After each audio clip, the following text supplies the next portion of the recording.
അപ്പോൾ നമ്മുടെ ടീച്ചർ നമ്മുടെ പാഠപുസ്തകത്തിലൂടെ പരീക്ഷണങ്ങൾ ചെയ്തു കണ്ടുപിടിച്ചു. അതിനായി നമ്മുടെ വൃന്ദ വിനോദ് BRCയിൽ ഞങ്ങളുടെ സ്കൂളിന്റെ പേരിലായി പോയി നല്ലതുപോലെ പ്രസന്റേഷൻ ചെയ്തു. നല്ല പേരുകൾ ലഭിച്ചു. ആ പ്രോജക്റ്റ് അവതരമാണ് നാം ഇവിടെ വൃന്ദ വിനോദിനെ സ്വാഗതം ചെയ്തു.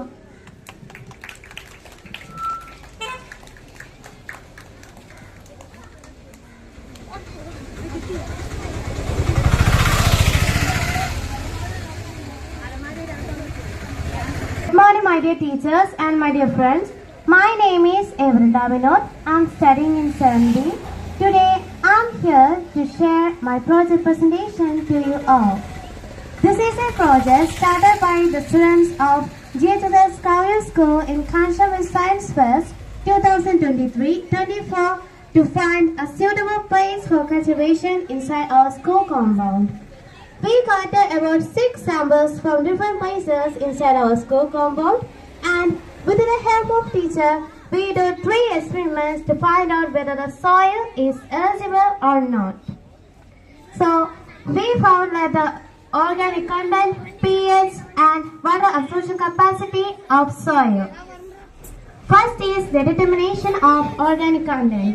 For determining the organic content, we need to take some soil samples in test tube.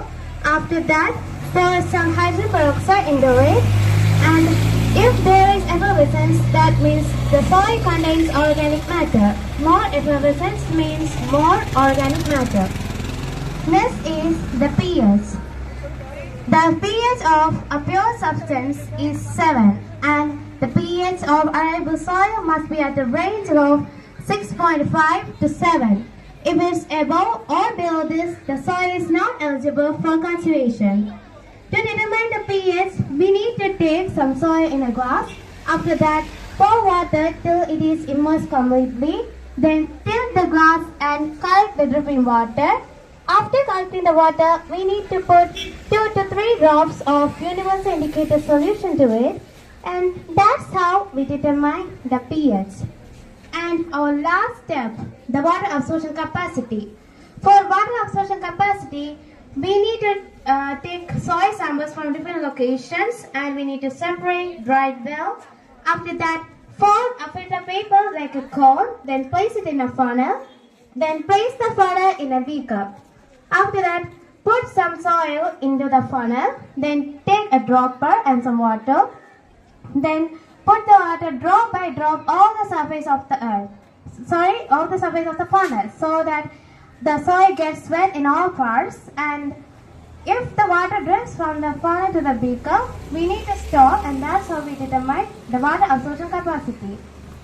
And when we tested the 6 samples, we go like all the 6 samples showed medium or high effervescence.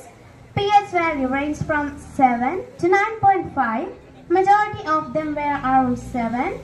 And when we tested the soil in our playground, we got the water absorption capacity.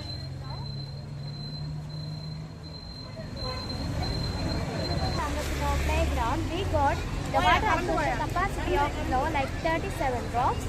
And when we tested the soil in our vegetable garden, we got the pH at 7. Water absorption capacity is fairly high, that is 85 drops. And it has a high effervescence.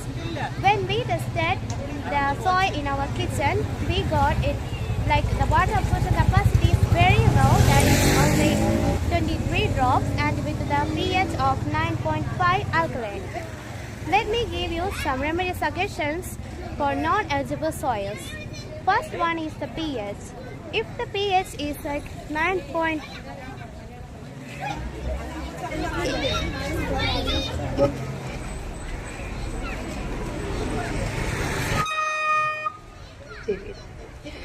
If the pH is 9.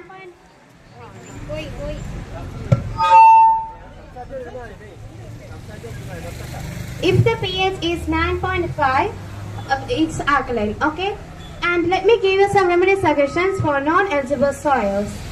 If the pH is below 6.5, we need to add ground limestone to soil. It contains calcium and it maintains the pH of soil.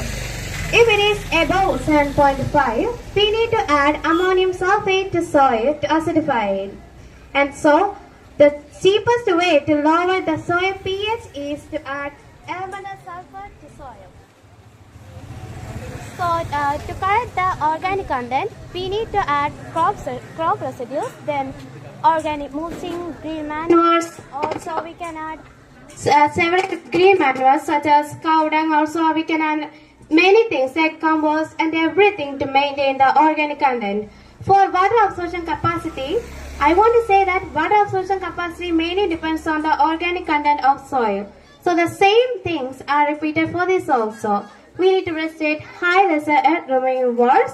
Then the organic mulching and other things such as biomanures are also used for this.